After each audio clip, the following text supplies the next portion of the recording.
Students, this is mock test based on water management and important questions are in this test. So, start with this mock test and generally question asked in examinations. First question is plant dissipate heat by increased. So, what is the mechanism by which plant dissipate or release their body heat? It means how they keep themselves cool, it means in other words. So, in this case different physiological options are given and the correct answer, the process by which dissipate heat is transpiration. So, transpiration is the process whereby water is evaporated from their body, that is known as transpiration, and in this process plant body become cool, and this is the process by which heat is dissipated by plants. Next question is relative leaf water content is ratio of actual water content in leaves to water content in. Here question is asked about relative leaf water content. So, we should know what is the exact formula of this RL, relative leaf water content, and the formula of this is fresh weight minus dry weight divided by turgid weight minus dry weight, and this is multiplied by 100. So, this whole is multiplied by 100. So, here fresh weight is required, dry weight and turgid weight.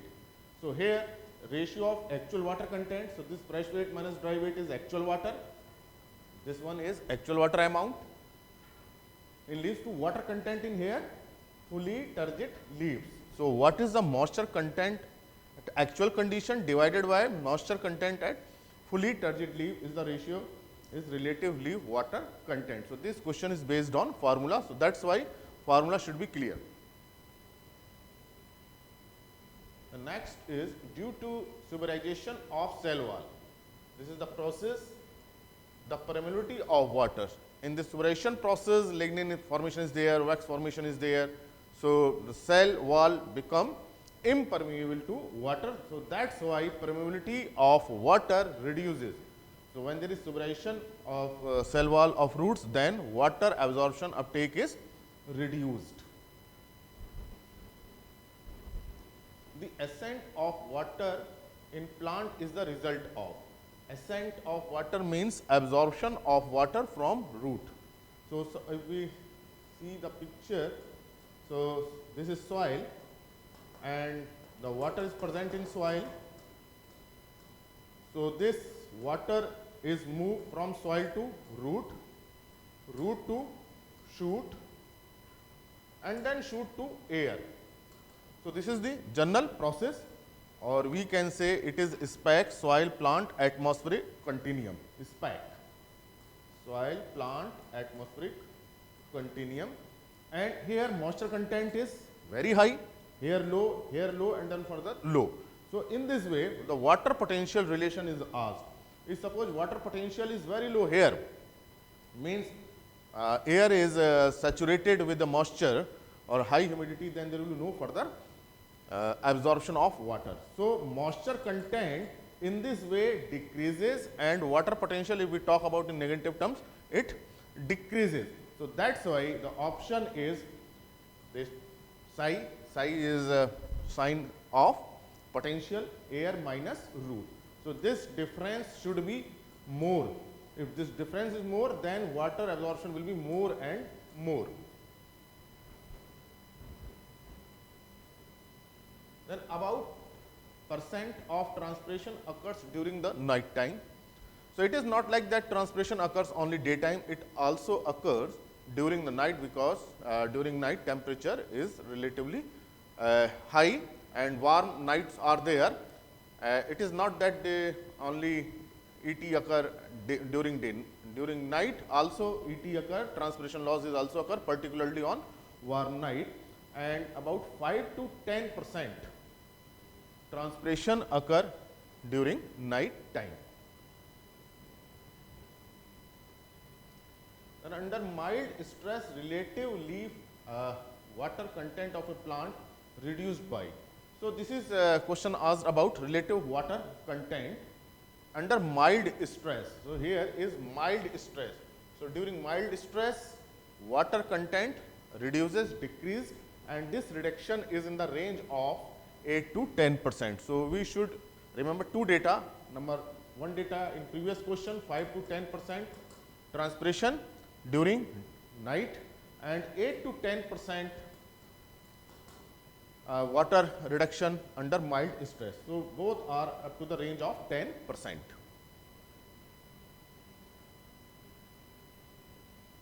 Then available water is highest in.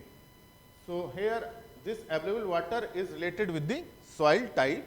So, available water actually is the water content between field capacity and permanent wilting point. Whatever water is present in these two limits, that is known as available water and available to plant. So, field capacity and permanent wilting point moisture content is very important, that decide the amount of available water, and these two factors, field capacity and permanent wilting point, vary from soil to soil. And in general, this available water limit is highest for clay soil, then silty soil, then loam soil, and last in sandy soil. So, as the soil is fine, more available water content is occur due to more capillary pores or capillary water retention. So, here the soil sand, if it sand, then loam, then it is loam.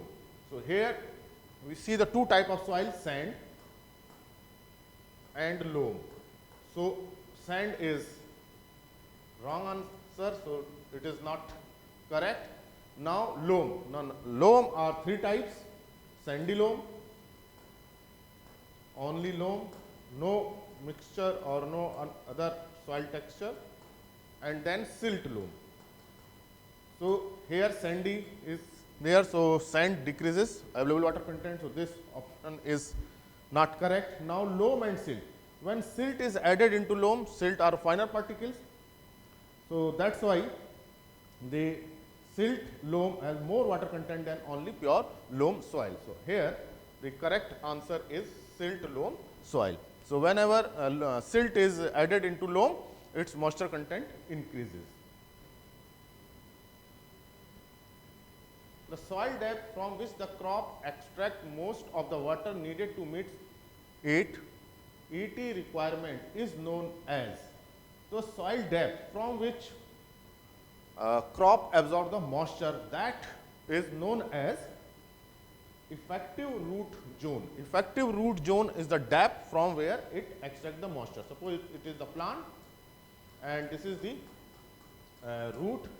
So, this is the actual root zone where roots are responsible for extraction of moisture and nutrients. Suppose some roots are up to this zone, but these roots are not able to extract. These are so minute or so fine or very small and not able to absorb, then this is not considered as effective root zone.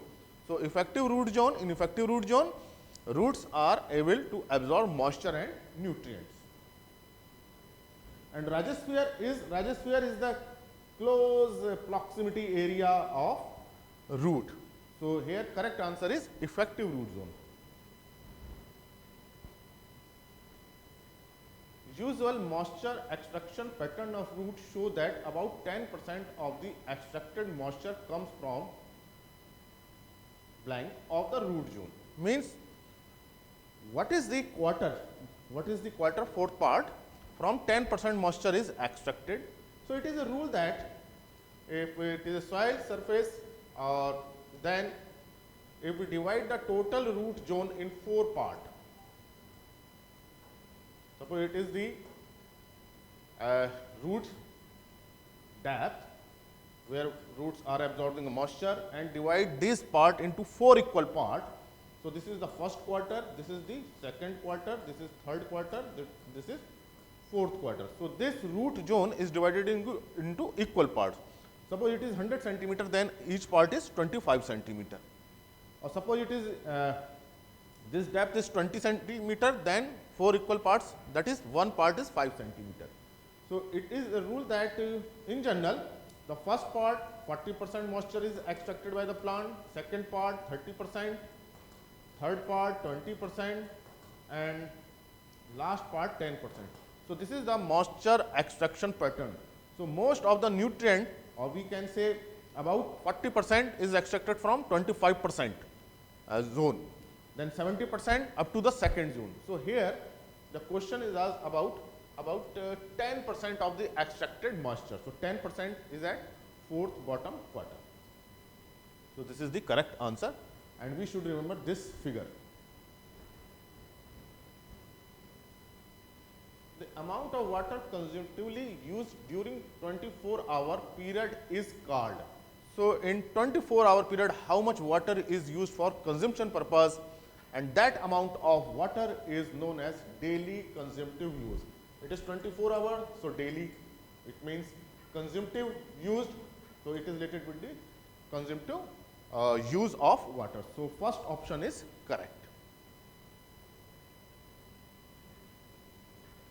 Potential ET refers to, potential means maximum evapotranspiration, and evapotranspiration ET, no doubt it is from crop area. So here, so potential means maximum, so here maximum ET means related with the crop. So maximum water loss from the crop, maximum water loss from open water body. So ET is related with the crop, so that's why this is the correct answer. Maximum water loss from the crop field. So maximum water, how much water can be evaporated and transpired by crop area, that is maximum ET is known as potential ET. Which one is not involved in reduction of water loss by mulching? So mulching has several advantages, and it is quite effective, very effective in reducing moisture loss. So when we apply the mulch, whether it is organic mulch or plastic mulch, in general we use organic mulch, crop residue, etc. Suppose this is the mulch applied on soil surface, then this mulch acts as a physical barrier,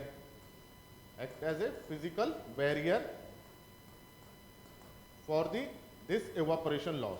So this is the evaporation. Now because of mulch, this evaporation is checked. Okay, so reduction through evaporation from the bare soil is checked. It is the phenomena take place in case of mulch. Then reflection of solar radiation. So when there is solar radiation is there, so these mulch reflect back, particularly black, particularly shining type material. So that's why back is the solar radiation back. That's why temperature is not increased in this zone. So temperature is not increased in this zone, so there is no chance of evaporation. Then reduction in weed infestation. So weed seeds were present here, now not able to emerge. There is germination inside the soil, but they are not able to emerge because of this physical barrier. That's why there is reduction in weed infestation. So these three processes occur in case of mulching.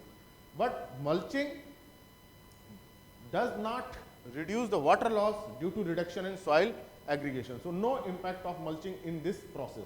So here correct answer is reduction in soil aggregation. So please read the question carefully. It is not involved. It is not involved. So this process is not involved in water reduction or water loss by mulching. Then crop coefficient value for most of the crops for total growing period is between. Actually this crop coefficient value is less during early stage, but once the canopy is developed, then this Kc value become very high. So most of the crop for total growing period, this value range from 0.85 and 0.9, in between this. So this is the correct answer. Total amount of water required for a crop for producing an optimum yield is termed as. So here it is total amount of water required to grow a crop. No doubt it is for optimum yield. So this is known as delta of water. So delta of water is the total amount of water required to grow a crop, and there is a relationship between delta, duty and base period. So delta denoted as is indicate the total amount of water. High frequency of irrigation is required under the condition of. High frequency of irrigation means irrigation is repeatedly very quickly. So, or we can say the time interval between two irrigation is less, then it is termed as high frequency. If we are giving irrigation frequently, the short interval, that is known as high frequency, that is occurring quickly. So, this irrigation depends upon ET loss, how much ET loss is there, and this ET loss depends upon temperature. If temperature is high, then ET loss will be high. Then if humidity is low, then ET will be more, because there will be more scope, more area in air to absorb the moisture. Then wind velocity, wind speed is high, then it carry the moisture, then transpiration and evaporation increases. So, these are the condition, and solar radiation is more. This solar radiation is related with the temperature. So, these are the favorable condition for ET. Okay. So, low temperature and high humidity, this is correct. Then low humidity and high wind velocity. So, low humidity and high wind velocity is the correct answer. So, whenever there is a high temperature, low humidity and high wind velocity, more chance of ET loss. Whenever there is high ET loss, we have to give irrigation frequently. Then IWCPE approach is based on the relationship of. So, this IWCPE is the ratio, and this IW is irrigation water. Irrigation, how much water is required for irrigation, and it is related with the ET. It is directly linked with the ET. And CPE is cumulative pan evaporation. Cumulative, how much water is lost from open pan body. CPE, evaporation. So, it means this IWCP is related to irrigation water, ET and pan evaporation. Okay. So, it means this option is correct. Crop ET with pan evaporation. If formula is clear, the terminology is clear, then we can solve this question easily. In wild flooding, the rate of advancing front is controlled by. In wild flooding, what happens? Suppose this is the field and water is allowed without any control. A huge amount of water is allowed in the field. Okay. If field slope is like that, suppose for example, then water movement will be more. If further slopey like that, then water movement will be very high. So, it means what is the slope that will decide the advancing front, means this movement of water. So, this is known as advancing front, where water is moving. Okay. So, it means what is the topography, what is the slope, what is the relief, it decides the advancing front. Advancing front is that part of water that is moving forward. So, it means it is the topography, that is the slope, that will decide the rate of advancing front, how fast it moves forward. Border irrigation is generally best suited to. Border, in case of border irrigation, suppose it is a field and it is divided into long and broad strips, then water is applied in each strip. So, these are known as border strip, and these strips are long. So, that is why this border irrigation is best suited to large farms. So, in large farm where wheat is grown or sugarcane is grown, this method is used for irrigation. In lighter soil, the size of a rectangular check for irrigation should be. What is rectangular check or check? So, this is suppose the field. The field is divided into many small fields. So, this field is known as check or known as basin check. In case of border, there are long strips, but in case of check, small fields. Okay. So in lighter soil, the situation is given lighter soil and it is check. So check are a small plot, and in case of light soil, what is the problem? Infiltration percolation is very high. So water forward movement is very slow because most of the water percolate at one side because of more macro pores. So that's why if suppose lighter soil is there and we are applying the water in long strips, then water will come here and then it will start to percolate. So this forward movement will be very less. That's why plots are made small in lighter soil. So that's why in lighter soil the size of rectangular check for irrigation should be small. If it is large, then the forward movement of water will be very less and whole field cannot be irrigated. Corrugation method of irrigation is not suitable for. So in case of irrigation, these are the small furrows, like small furrows, and water is applied in this narrow and small furrow.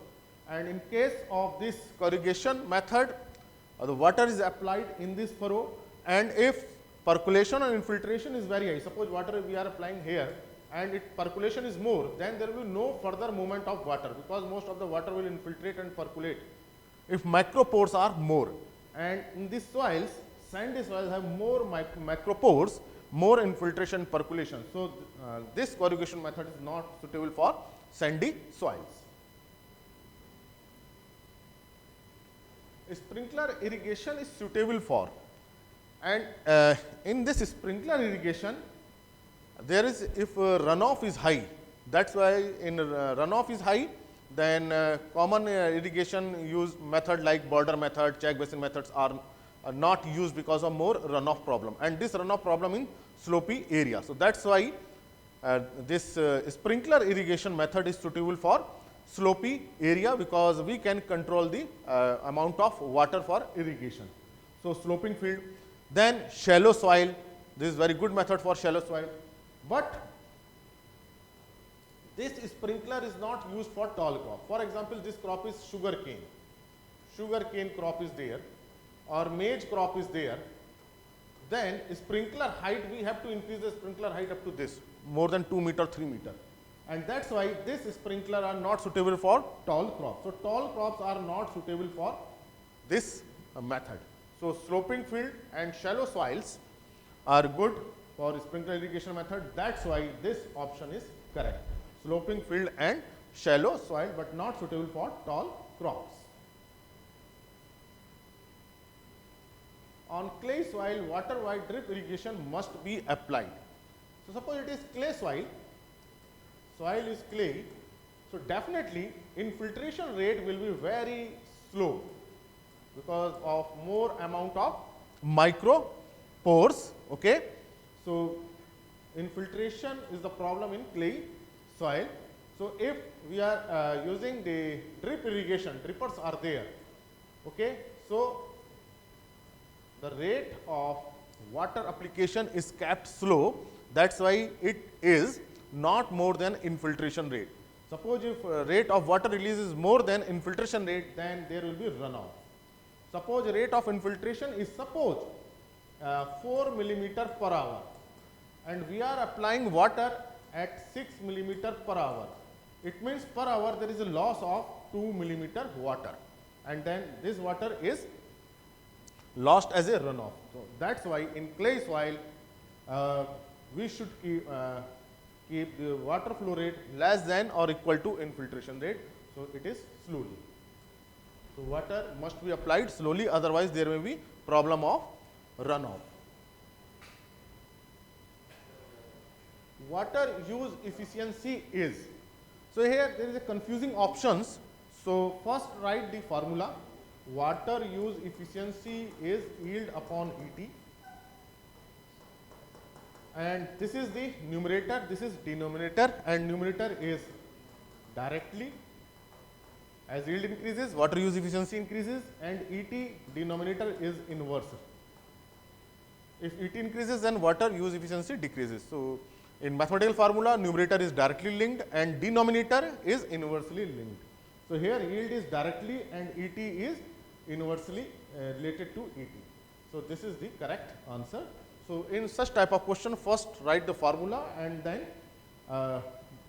look the options, then make your answer. Use of sulfate containing fertilizers in fertigation can cause problem of irrigation water content excess of. If we are using any sulfate containing fertilizer like potassium sulfate or ammonium sulfate, then this sulfate are released from that fertilizer and then combined with the calcium.